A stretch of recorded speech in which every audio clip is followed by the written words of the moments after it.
नमस्कार दोस्तों आप सबका मेरे YouTube channel AVS study show पर स्वागत है। साथियों, हम GIC और LT ग्रेड के एग्ज़ाम के लिए और साथ ही जो भविष्य में होने वाला है बिहार में TRE का एग्ज़ाम TRE 4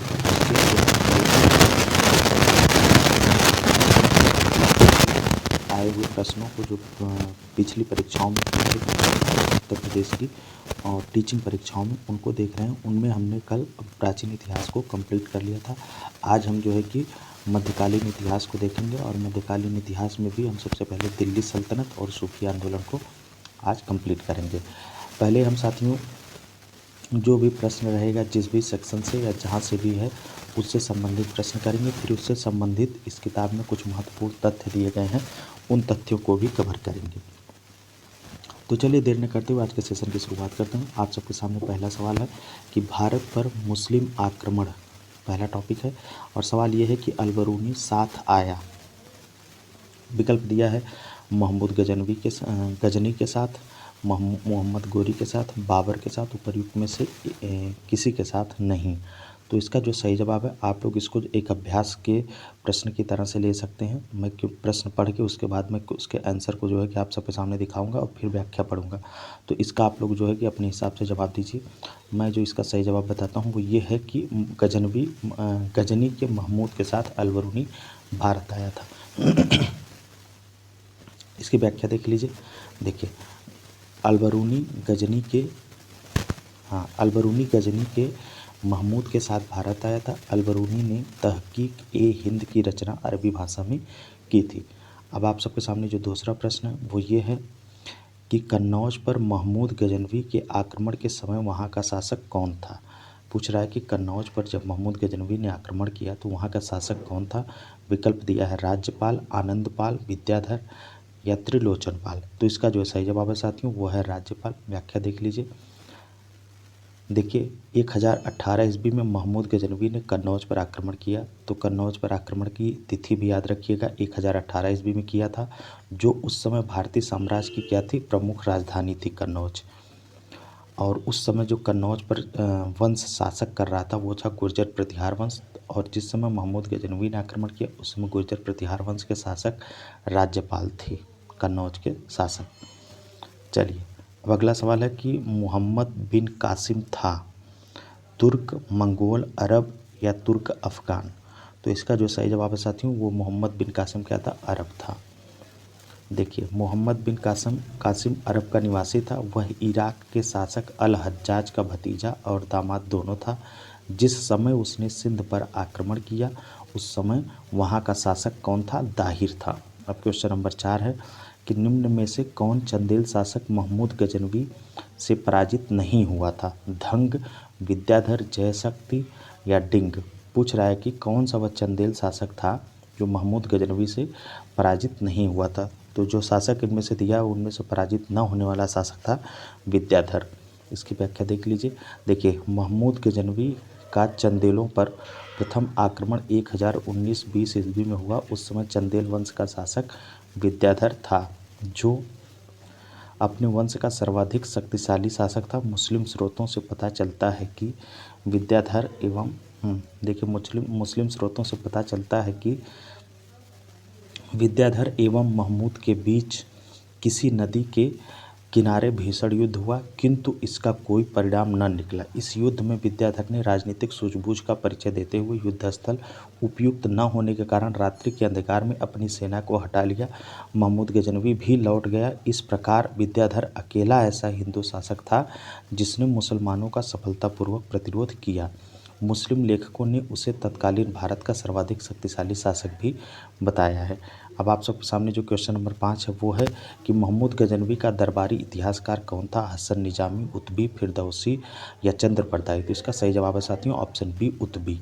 देख लीजिए, महमूद गजनवी शिक्षित एवं सुसभ्य था। वह विद्वानों एवं कलाकारों का सम्मान करता था। उसने अपने समय में महान विद्वानों को गजनी में एकत्रित किया था। उसका दरबारी इतिहासकार उत्बी था। उसने किताब उल यामिनी या तारीख-ए-यामिनी नामक ग्रंथ की रचना की थी। तो उत्बी की रचनाएं अगर पूछे नाम में आए किताब उल यामिनी या तारीख-ए-यामिनी तो मानिएगा कि दोनों किताब एक ही है और इसके जो है कि रचनाकार कौन है, उत्बी है। अब क्वेश्चन नंबर 6 है कि किसने एक तरफ संस्कृत मुद्रा लेख के साथ चांदी के सिक्के निर्गत किए? मोहम्मद बिन कासिम, महमूद गजनवी, शेर शाह, अकबर। तो इसका जो सही जवाब है साथियों वो है महमूद गजनवी।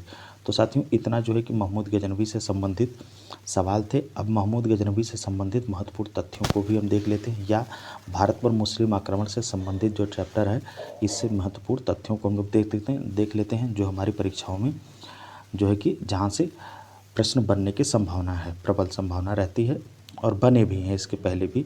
तो देखिए भारत पर मुस्लिम आक्रमण, देखिए भारत पर पहला मुस्लिम आक्रमण 712 ईस्वी में अरब आक्रमणकारी मोहम्मद बिन कासिम के नेतृत्व में हुआ था और इराक के हाकिम अल अज्जाज ने मोहम्मद बिन कासिम के नेतृत्व में अरबों को सिंध पर आक्रमण करने के लिए भेजा था। भारी संघर्ष के बाद अरबों ने 712 ईस्वी में सिंध पर विजय प्राप्त कर ली। अरबी ग्रंथ जो है चचनामा, इससे अरबों द्वारा सिंध विजय की जानकारी प्राप्त होती है। महत्वपूर्ण कथन है, इसको आप लोग याद रख लीजिएगा। चचनामा से बहुत सवाल बनते हैं। और देखिए गजनी वंश जो कि यामिनी वंश भी इसको कह सकते हैं, इसका संस्थापक अलप्तगीन था। अलप्तगीन ने गजनी को अपनी राजधानी बनाया और 998 ईस्वी में महमूद गजनी का शासक बना। सर हेनरी इलियट के अनुसार महमूद ने भारत पर 17 बार आक्रमण किए थे। तो ये तो हर कोई जानता है कि महमूद ने भारत पर 17 बार आक्रमण किए थे, लेकिन किसके अनुसार? तो सर हेनरी इलियट के अनुसार। और भीमदेव प्रथम जो कि 1022 से 63 ईस्वी के शासनकाल में महमूद गजनवी ने 1025 या 1025/26 ईस्वी में सोमनाथ के मंदिर को लूटा। तो ये पूछा जाता है कि सोमनाथ का मंदिर जिस समय लूटा उस समय शासक कौन था वहाँ का, उस क्षेत्र का? तो भीमदेव प्रथम थे। महमूद गजनवी के चंदेलों पर प्रथम आक्रमण के समय चंदेल वंश का शासक कौन था? विद्याधर। इससे संबंधित सवाल भी अभी देखा आपने। अब देखिए अगला तथ्य है कि बगदाद के खलीफा अल कादिर बिल्लाह ने महमूद गजनवी को यामीन उद्दौला तथा आमीन उल मिल्लाह की उपाधि दी।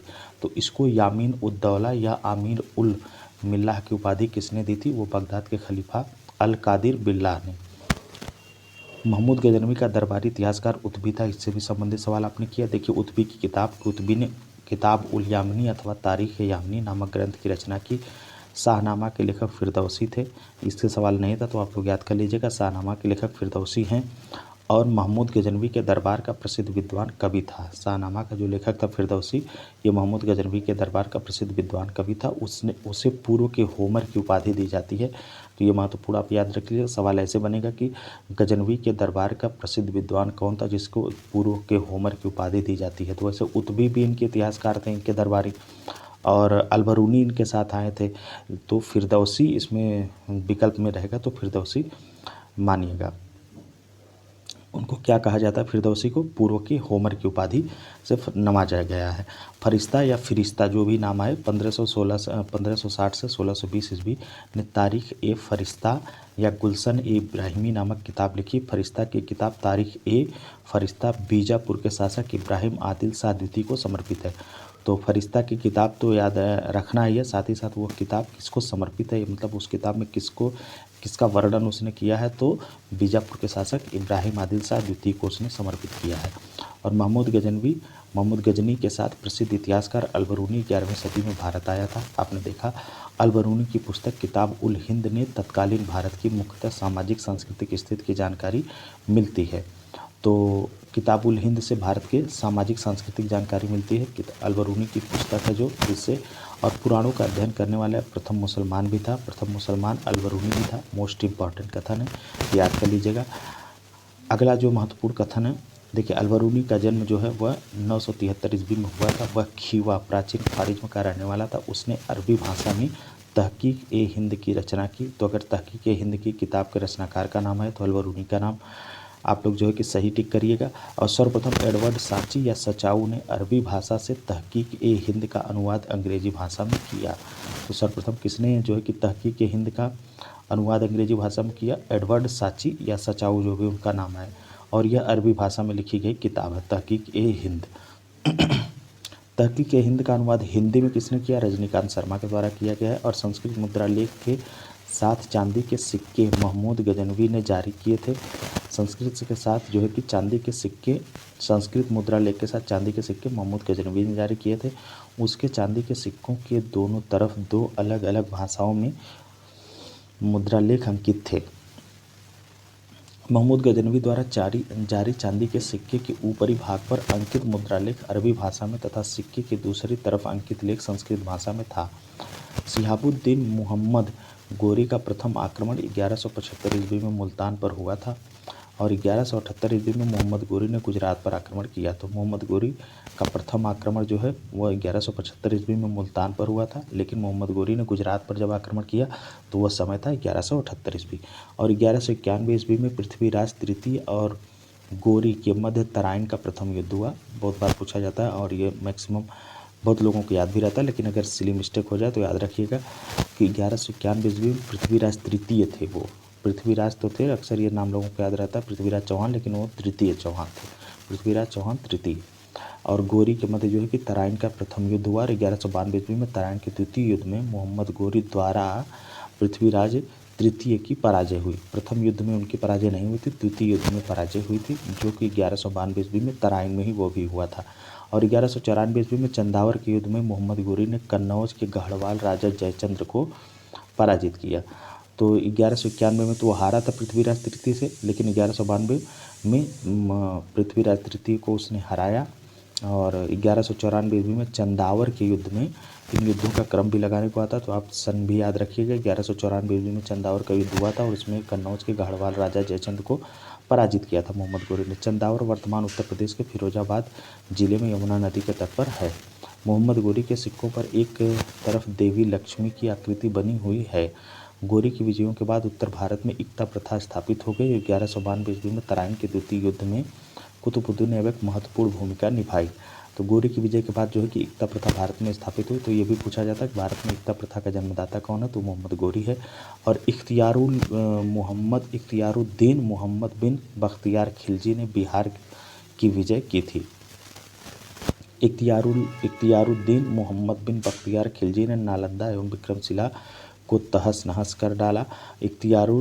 इख्तियारुद्दीन ने लखनौती को अपनी राजधानी बनाया। प्रोफेसर हबीब के अनुसार तुर्कों द्वारा उत्तर पश्चिम की विजय ने क्रमशः शहरी क्रांति और ग्रामीण क्रांति को जन्म दिया। तो साथियों ये जो है कि भारत पर मुस्लिम आक्रमण से संबंधित सवालों से चैप्टर से जो सवाल बने हैं वो थे, और साथ ही साथ जो महत्वपूर्ण तथ्य हैं वो थे। अब हम लोग दिल्ली सल्तनत गुलाम वंश से संबंधित सवालों को देखेंगे और इससे संबंधित महत्वपूर्ण तथ्यों को। तो पहला सवाल है गुलाम वंश से संबंधित कि निम्नलिखित में से कौन मध्यकालीन भारत की प्रथम महिला शासिका थी? रजिया सुल्तान, चांद बीबी या दुर्गावती या नूरजहां? तो इसका सही जवाब है साथियों रजिया सुल्तान। व्याख्या देख लीजिए। देखिए, मध्यकालीन भारत की प्रथम महिला शासिका रजिया सुल्तान, जो कि 1236 से 40 महज 4 वर्षों के लिए हुई थी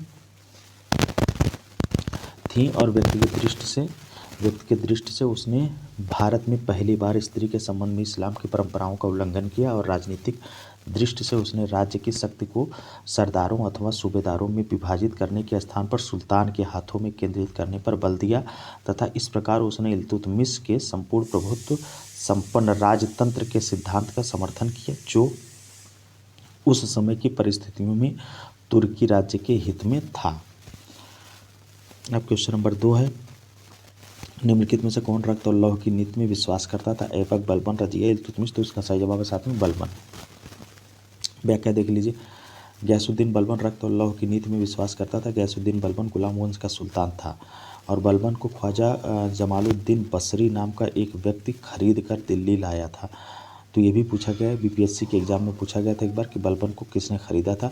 तो बलबन को ख्वाजा जमालुद्दीन बसरी नामक एक व्यक्ति ने खरीद कर दिल्ली लाया था, और इल्तुतमिश ने ग्वालियर को जीतने के बाद बलबन को खरीद लिया, और अपनी योग्यता के कारण ही बलबन इल्तुतमिश के सबसे नज़दीक पहुँच गया। चलिए अब अगला सवाल है क्वेश्चन नंबर 3, कथन कारण का थोड़ा लंबा सवाल है। देखिए, कथन दिया है इसमें कि बलबन तुर्कान चहलगानी का सदस्य था, और कारण बता रहा है कि उसने अपनी योग्यता के कारण अधिक महत्वपूर्ण स्थान जो है कि प्राप्त किया। देखिए, इसमें वही जो 4 तथ्य बनते हैं कि कथन और कारण दोनों सही है, और व्याख्या कर रहे हैं कथन और कारण दोनों सही है, लेकिन एक दूसरे की व्याख्या नहीं कर रहे हैं। कथन गलत है और कारण सही, या कारण सही है कथन गलत है। तो इसका जो सही जवाब है साथियों वो है कि कथन और कारण दोनों सही हैं, लेकिन एक दूसरे की व्याख्या नहीं कर रहे हैं। देखिए, बलबन तुर्कान ए चहलगानी का सदस्य था। तुर्कान ए चहलगानी 40 तुर्क सरदारों का दल था जिसे तुर्क चालीसा भी कहा जाता था। इसकी स्थापना इल्तुतमिश ने की थी। बलबन ने, जो इल्तुतमिश का दास था, अपनी योग्यता के कारण तुर्कान ए चहलगानी के अतिरिक्त अन्य महत्वपूर्ण पदों को प्राप्त किया। इस प्रकार कथन और कारण दोनों सही है, लेकिन जो है कि ये एक दूसरे की व्याख्या नहीं कर रहे हैं। अब देखिए क्वेश्चन नंबर 4 है कि गुलाम वंश का संस्थापक कौन था? इल्तुतमिश, अलाउद्दीन खिलजी या बलबन। हाँ देखिए, या बलबन या कुतुबुद्दीन ऐबक। पूछ रहा है कि गुलाम वंश का संस्थापक कौन था? तो गुलाम वंश का संस्थापक साथियों कुतुबुद्दीन ऐबक था। इस तरह से ऑप्शन डी जो है कि सही हो जाएगा। व्याख्या देख लीजिए। देखिए 1206 से 1290 ईस्वी तक दिल्ली सल्तनत के सुल्तान गुलाम वंश के सुल्तानों के नाम से विख्यात हुए, और जिनका संस्थापक कुतुबुद्दीन ऐबक था। यद्यपि वे सभी तुर्क थे तथा उनके वंश पृथक पृथक थे, साथ ही वे स्वतंत्र माता पिता की संतानें थे, अतः इन सुल्तानों को गुलाम वंश के सुल्तान कहते हैं। कहने के स्थान पर प्रारंभिक तुर्क सुल्तान या दिल्ली के ममलूक सुल्तान भी कहना अधिक उपयुक्त है। अब क्वेश्चन नंबर 5 है कि कुतुबुद्दीन ऐबक की राजधानी थी लाहौर, दिल्ली, अजमेर, लखनऊ थी। तो इसका सही जवाब है साथियों कुतुबुद्दीन ऐबक की राजधानी लाहौर थी। देखिए मोहम्मद गोरी की मृत्यु 1206 ईस्वी के बाद लाहौर के विशिष्ट जनों एवं अमीरों ने कुतुबुद्दीन ऐबक को सार्वभौम शक्तियाँ ग्रहण करने के लिए आमंत्रित किया, अतः उसने लाहौर जाकर सत्ता ग्रहण की तथा 1206 ईस्वी में औपचारिक रूप से सिंहासनारूढ़ हुआ। ऐबक की राजधानी लाहौर थी। गद्दी पर बैठने के बाद ऐबक के सामने सबसे बड़ी कठिनाई गोरी के दास और उसके राज्य के उत्तराधिकारी ताजुद्दीन यल्दौज और नासिरुद्दीन कुबाचा की तरफ से थी। ऐबक ने अपनी बहन की शादी कुबाचा से कर उसे अपने पक्ष में कर लिया, किंतु यल्दौज की तरफ से खतरा बना रहा। यही कारण था कि ऐबक सदा लाहौर में ही रहा, उसे दिल्ली आने का कभी अवसर नहीं मिला। अब अगला सवाल है कि गुलाम का गुलाम किसे कहा गया था? मोहम्मद गोरी, कुतुबुद्दीन ऐबक, बलबन, इल्तुतमिश। तो इसका सही जवाब है साथियों इल्तुतमिश को गुलाम का गुलाम कहा जाता था। देखिए गुलाम का गुलाम इल्तुतमिश को कहा जाता है। मोहम्मद गोरी के गुलाम कुतुबुद्दीन ऐबक ने इल्तुतमिश को खरीदा था। ऐबक ने आरंभ से ही इसे सर जहांदार अंगरक्षकों का प्रधान का महत्वपूर्ण पद दिया। ऐबक ने अपनी पुत्री का विवाह भी जो है कि इल्तुतमिश से किया था। तो साथियों अब देखते हैं जो है कि गुलाम वंश से संबंधित महत्वपूर्ण जो तथ्य हैं, और सवाल तो इतने ही थे। अब इससे महत्वपूर्ण तथ्य देखते हैं इससे संबंधित। देखिए 1206 से 1290 ईस्वी तक दिल्ली सल्तनत के सुल्तान गुलाम वंश के सुल्तानों के नाम से विख्यात हुए। तो गुलाम वंश का जो है कि शासनकाल क्या था? 1206 से 1290 ईस्वी तक। जिसका संस्थापक कौन था? कुतुबुद्दीन ऐबक था। और ऐबक को कुरान ख्वां, कुरान का पाठ करने वाला के नाम से भी जाना जाता है। और गोरी ने ऐबक को अमीर ए आखुर के पद पर प्रोन्नत कर दिया था। मोहम्मद गोरी ने ऐबक को किस पद पर प्रोन्नत किया था? अमीर ए आखुर पद पर प्रोन्नत कर दिया था। ऐबक ने अपना राज्याभिषेक मोहम्मद गोरी की मृत्यु के पश्चात जून 1206 ईस्वी में कराया था। उसकी राजधानी लाहौर थी। ऐबक ने कभी सुल्तान की उपाधि धारण नहीं की। गोरी के उत्तराधिकारी गयासुद्दीन महमूद से मुक्ति पत्र प्राप्त करने के बाद 1208 ईस्वी में ऐबक को दास्ता से मुक्ति मिली। और कुतुबुद्दीन ऐबक इतना अधिक दान करता था कि उसे लाख बख्श, लाखों का दान करने वाला के नाम से भी पुकारा गया है। और ऐबक ने दिल्ली में कुव्वत उल इस्लाम और अजमेर में अढ़ाई दिन का झोपड़ा नामक मस्जिदों का निर्माण कराया। तो ये याद रखना है क्योंकि पूछा जाता है। एक कुव्वत उल इस्लाम और अजमेर में, दिल्ली में कुव्वत उल इस्लाम मस्जिद और अजमेर में अढ़ाई दिन का झोपड़ा नामक मस्जिद का निर्माण कुतुबुद्दीन ऐबक ने कराया था। ऐबक ने दिल्ली में स्थित कुतुब मीनार का निर्माण कार्य प्रारंभ किया, जिसे इल्तुतमिश ने जो है कि कंप्लीट कराया था, पूरा कराया था। और कुतुबुद्दीन ऐबक की मृत्यु चौगान के खेल मतलब आधुनिक पोलो की भांति का एक खेल में घोड़े से गिरने के दौरान 1210 ईस्वी में हुई। उसे लाहौर में दफनाया गया। और दिल्ली सल्तनत का पहला वास्तविक सुल्तान इल्तुतमिश ही था। उसने सुल्तान के पद की स्वीकृति खलीफा से प्राप्त की। गुलाम का गुलाम जो है कि इसको इल्तुतमिश को कहा गया है। सवाल भी बना था इससे संबंधित। देखिए इल्तुतमिश इलबरी जनजाति का तुर्क था। इल्तुतमिश कौन था? इलबरी जनजाति का तुर्क था। सुल्तान बनने से पहले इल्तुतमिश बदायूं ये पूछा गया कि सुल्तान जब तक नहीं बना था इल्तुतमिश तो वह कहाँ का सूबेदार था, वह बदायूं का जो है कि सूबेदार था, और बदायूं उत्तर प्रदेश में है, परीक्षा उत्तर प्रदेश की है, तो ये तथ्य महत्वपूर्ण हो जाता है। और 1205 के 6 ईस्वी में खोखर जाति के विद्रोह को दबाने के लिए किए गए अभियान में इल्तुतमिश मोहम्मद गोरी और ऐबक के साथ था।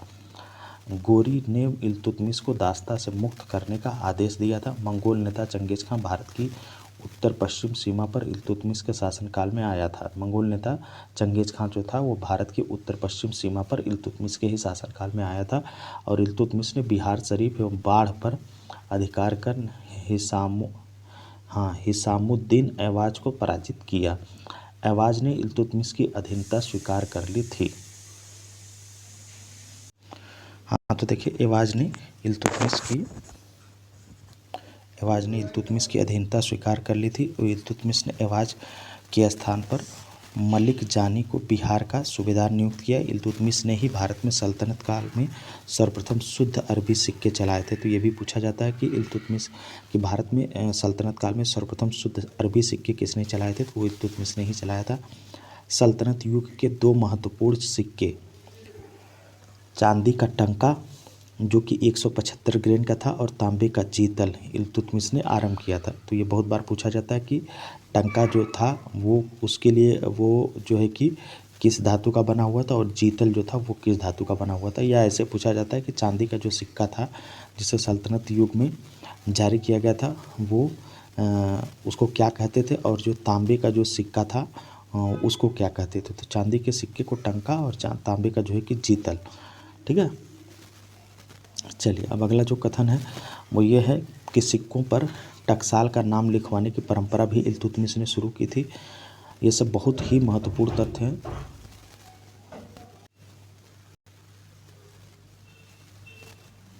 हाँ,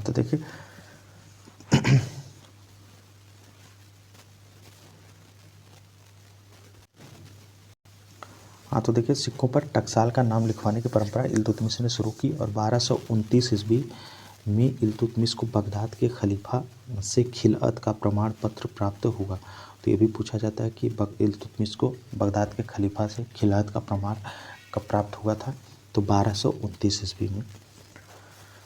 इल्तुतमिश ने सभी शहरों में काजी और अमीर ए दाद नामक अधिकारी नियुक्त किए थे, और डी.आर. त्रिपाठी के अनुसार भारत में मुस्लिम संप्रभुता का इतिहास इल्तुतमिश से आरंभ होता है। मध्यकालीन भारत की प्रथम महिला शासिका रजिया सुल्तान जो कि 1236 से 1240 ईस्वी तक थी, उसे सत्ताच्युत करने में तुर्कों का हाथ था। सुल्तान बलबन का पूरा नाम गयासुद्दीन बलबन था। बलबन ने 1266 से 1286 ईस्वी तक सुल्तान के रूप में सल्तनत की बागडोर संभाली थी। तो बलबन 1266 से लेकर के 1286 ईस्वी तक सुल्तान के रूप में सल्तनत की बागडोर संभाली थी। बलबन को उलुग खां के नाम से भी जाना जाता है। बलबन का वास्तविक नाम बहाउद्दीन था। इल्तुतमिश की भांति बलबन भी इल्बरी तुर्क था। बचपन में ही मंगोलों द्वारा पकड़ लिया गया था, जिन्होंने उसे गजनी में बसरा के निवासी ख्वाजा जमालुद्दीन के हाथों बेच दिया। अब ख्वाजा जमालुद्दीन से जो है कि इल्तुतमिश इसको खरीदता है। देखिए, रजिया के काल में बलबन अमीर ए शिकार के पद पर पहुंच गया। 1266 ईस्वी में बलबन दिल्ली की राजगद्दी पर आसीन हुआ था। बलबन के विषय में कहा गया है कि उसने रक्त और लौह की नीति अपनाई। बलबन ने अपना सेना मंत्री जो है कि दीवान ए अर्ज जिस पद को कहा जाता था इमाद उल मुल्क को बनाया था। तो बलबन ने अपना सेना मंत्री दीवान ए अर्ज किसको बनाया था, इमाद उल मुल्क को बनाया था। तो इतना साथियों जो है कि गुलाम वंश से संबंधित था। अब हम लोग देखेंगे अगला वंश, अगली डायनेस्टी तुगलक डायनेस्टी। तो तुगलक डायनेस्टी से आए हुए पहले सवाल देखेंगे, फिर इससे महत्वपूर्ण जो है कि तथ्य देखेंगे। तो पहला सवाल है कि इनमें से किसने दिल्ली को विश्व के उत्कृष्टतम शहरों के रूप में बताया, इब्न बतूता, अलबरूनी, फरिश्ता या अबुल फजल। तो इसका सही जवाब है साथियों इब्न बतूता। व्याख्या देख लीजिए। मोरक्को का यात्री इब्न बतूता 1333 ईस्वी में उत्तर पश्चिम द्वार से प्रवेश कर दिल्ली में मोहम्मद तुगलक के दरबार में पहुंचा।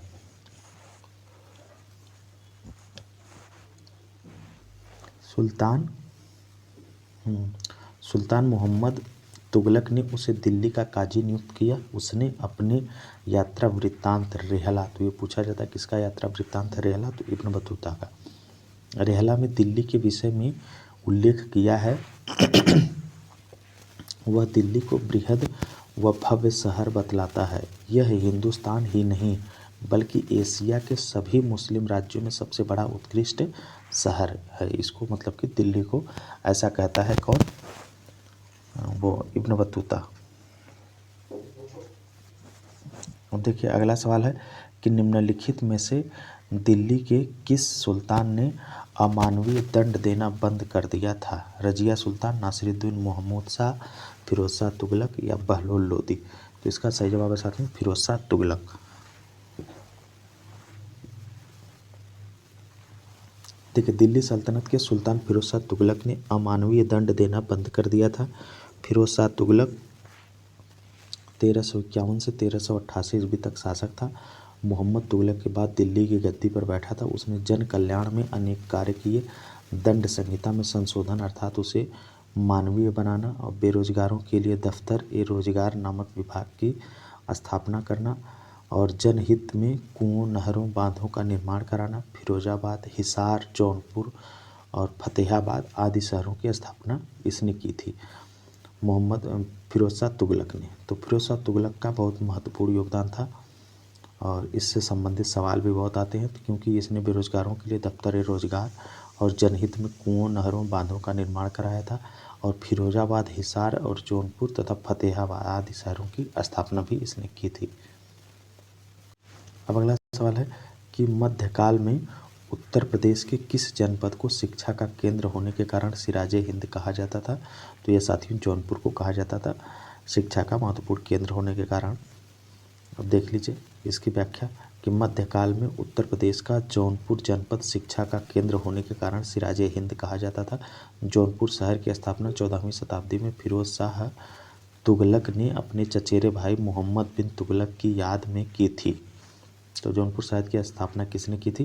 फिरोज शाह तुगलक ने अपने चचेरे भाई मोहम्मद बिन तुगलक की याद में की थी। मोहम्मद बिन तुगलक का वास्तविक नाम जौना खां था। इसी कारण इस शहर का नाम जौनपुर रखा गया। 1394 ईस्वी के आसपास मलिक सरवर ने जौनपुर को सरकी साम्राज्य के रूप में स्थापित किया। सरकी शासक कला प्रेमी थे। उनके काल में यहाँ अनेक मकबरों, मस्जिदों तथा मदरसों का निर्माण कराया गया। अब क्वेश्चन नंबर 4 है कि जिस व्यक्ति ने कहा था हिनोज दिल्ली दूरस्थ, मतलब अभी दिल्ली दूर है, वह थे अमीर खुसरो, निजामुद्दीन औलिया, फिरोज तुगलक या शेख सलीम चिश्ती। तो यह कहे थे निजामुद्दीन औलिया। महत्वपूर्ण कथन है तो ये सवाल यहाँ से बनता है। अब इसकी व्याख्या देख लीजिए इस प्रश्न की। देखिए निजामुद्दीन औलिया ने कहा था हिनोज दिल्ली दूरस्थ, मतलब दिल्ली अभी दूर है। औलिया ने यह कथन सुल्तान गयासुद्दीन तुगलक को जवाब देते हुए कहा था। सुल्तान का औलिया से मनमुटाव हो गया था। अब अगला सवाल है कि मोहम्मद बिन तुगलक अपनी राजधानी दिल्ली से ले गया था कहाँ? दौलताबाद, कालिंजर, कन्नौज या लाहौर। तो इसका जो सही जवाब है साथियों वो है दौलताबाद। व्याख्या देख लीजिए। देखिए मोहम्मद बिन तुगलक के प्रयोगों में एक सबसे महत्वपूर्ण प्रयोग राजधानी दिल्ली से दौलताबाद मतलब देवगिरी ले जाना था। मोहम्मद बिन तुगलक द्वारा राजधानी परिवर्तन के विभिन्न कारण बताए गए हैं। बरनी के अनुसार साम्राज्य के केंद्र में स्थित होने के कारण देवगिरी को राजधानी बनाया गया। अब क्वेश्चन नंबर 6 है कि सर्वप्रथम लोक निर्माण विभाग की स्थापना किसने की थी? यह स्थापना की थी इल्तुतमिश ने, बलबन ने, अलाउद्दीन खिलजी ने, फिरोज शाह तुगलक ने। तो इसका सही जवाब है साथियों फिरोज शाह तुगलक ने। लोक निर्माण विभाग PWD जिसको आज कहते हैं। देखिए सल्तनत काल में सर्वप्रथम फिरोज शाह तुगलक ने ही लोक निर्माण विभाग की स्थापना की थी। कहा जाता है कि फिरोज ने 300 नवीन नगरों का निर्माण कराया। उसके द्वारा बसाए गए नगरों में फतेहाबाद, हिसार, फिरोजपुर, जौनपुर, फिरोजाबाद आदि प्रमुख थे। अपने बंगाल अभियान के दौरान उसने इकदला का नया नाम आज़ादपुर तथा पंडुआ का नया नाम फिरोजाबाद रखा। उसके राज्य का मुख्य वास्तुकार मलिक गाजी सहना था। प्रत्येक भवन की योजना को उसके व्यय अनुमान के साथ दीवान ए विजारत के सम्मुख रखा जाता था, तभी उस पर धन स्वीकार किया जा सकता था। तो ये साथियों जो है कि तुगलक वंश से संबंधित महत्वपूर्ण जो है कि सवाल थे। अब हम देख लेते हैं तुगलक वंश से संबंधित महत्वपूर्ण तथ्य।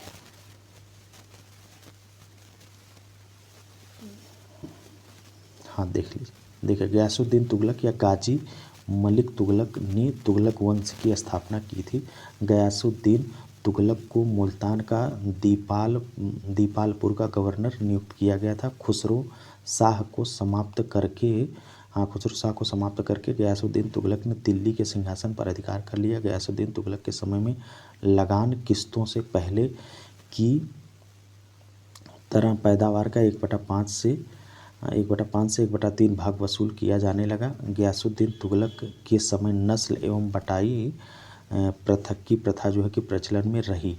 तो इनके समय कौन सी प्रथा प्रचलन में रही? नस्ल एवं बटाई की प्रथा। दिल्ली सल्तनत के सभी सुल्तानों में मोहम्मद बिन तुगलक सर्वाधिक विद्वान एवं शिक्षित शासक था। मोहम्मद बिन तुगलक ने कृषि की उन्नति के लिए एक नए विभाग दीवान ए अमीर कोही की स्थापना की। मोहम्मद बिन तुगलक के प्रयोगों में एक सबसे महत्वपूर्ण प्रयोग राजधानी दौलताबाद जो है कि परिवर्तित करना था। मोहम्मद बिन तुगलक ने अपने सिक्कों पर अल सुल्तान जिल्ली अल्लाह, सुल्तान ईश्वर की छाया है, ये जो है कि अंकित करवाया था। और मोहम्मद बिन तुगलक के द्वारा जारी स्वर्ण सिक्कों में इब्न बतूता द्वारा दीनार की संज्ञा दी गई थी।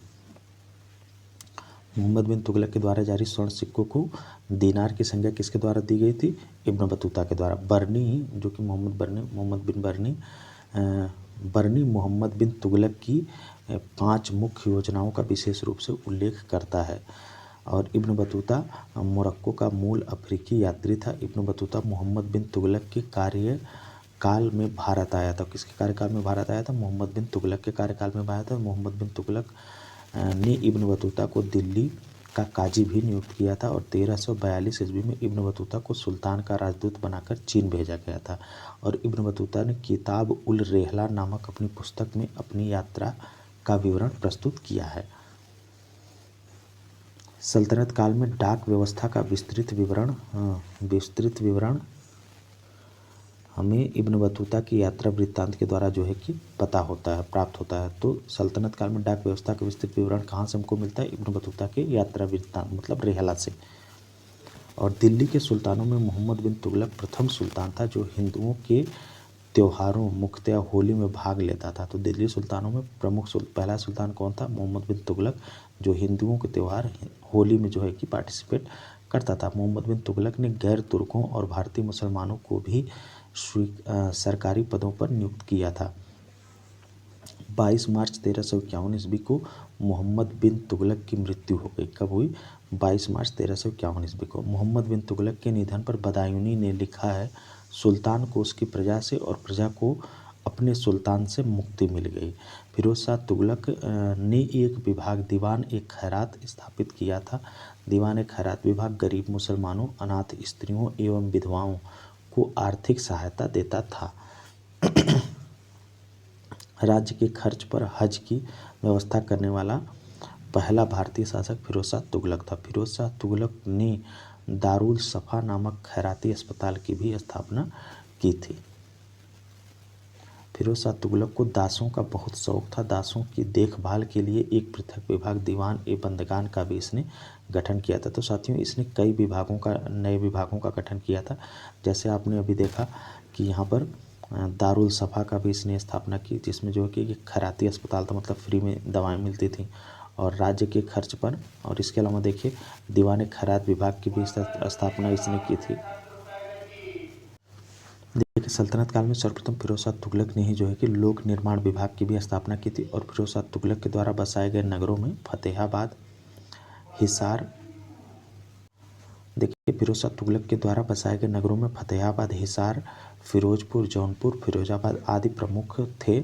फिरोज शाह तुगलक ने बंगाल अभियान के दौरान इकदला का नया नाम आज़ादपुर तथा पंडुका का नया नाम फिरोजाबाद रखा था। और फिरोज शाह तुगलक के राज्य का मुख्य वास्तुकार जो था उसका नाम था मलिक गाजी सहना। फिरोज शाह तुगलक का शासनकाल भारत में नहरों के सबसे बड़े जाल का निर्माण करने के कारण प्रसिद्ध रहा। सिंचाई की सुविधा के लिए फिरोज शाह तुगलक ने 5 बड़ी नहरों का निर्माण कराया था। फिरोज शाह तुगलक हक ए सर्व नामक सिंचाई कर लगाने वाला दिल्ली का प्रथम सुल्तान था। फिरोज शाह तुगलक द्वारा ब्राह्मणों पर भी जजिया लगाया गया था। फिरोज शाह तुगलक द्वारा अशोक के 2 स्तंभों को मेरठ एवं टोपरा, जो कि अब हरियाणा के यमुनानगर जिले में हैं, से दिल्ली जो है कि लाया गया। फिरोज शाह तुगलक ने अनुवाद विभाग की भी स्थापना की थी और नासिरुद्दीन महमूद शाह तुगलक वंश का अंतिम जो है कि शासक था। नासिरुद्दीन महमूद शाह के शासनकाल में ख्वाजा जहाँ ने जौनपुर के स्वतंत्र राज्य की स्थापना की और नासिरुद्दीन महमूद शाह के शासनकाल में मध्य एशिया के महान मंगोल सेनानायक तैमूर ने भारत पर आक्रमण किया और वह जो सन था वो था 1398 ईस्वी। यह कथन नासिरुद्दीन महमूद शाह के लिए प्रचलित था। शहंशाह की सल्तनत दिल्ली से पालम तक फैली हुई है। तो ये कथन पूछा जाता है कि किस मतलब उस समय दिल्ली सल्तनत इतना कम हो गया था, सिकुड़ करके इतना कम एरिया में उसका जो है कि प्रभाव था कि ये तंज के तौर पे कहा गया था कि शहंशाह की सल्तनत दिल्ली से पालम तक फैली हुई है। तो साथियों इतना ही रहने देते हैं इस वीडियो में। अब अगले वीडियो में जो है कि लोधी वंश से लेकर के और जो है कि सूफी आंदोलन तक कंप्लीट करेंगे। वीडियो ज़्यादा लंबा हो जाएगा। तो अगर आप लोगों को ये प्रयास अच्छा लग रहा हो तो आप लोग वीडियो को लाइक करिए, चैनल को सब्सक्राइब करिए और धन्यवाद।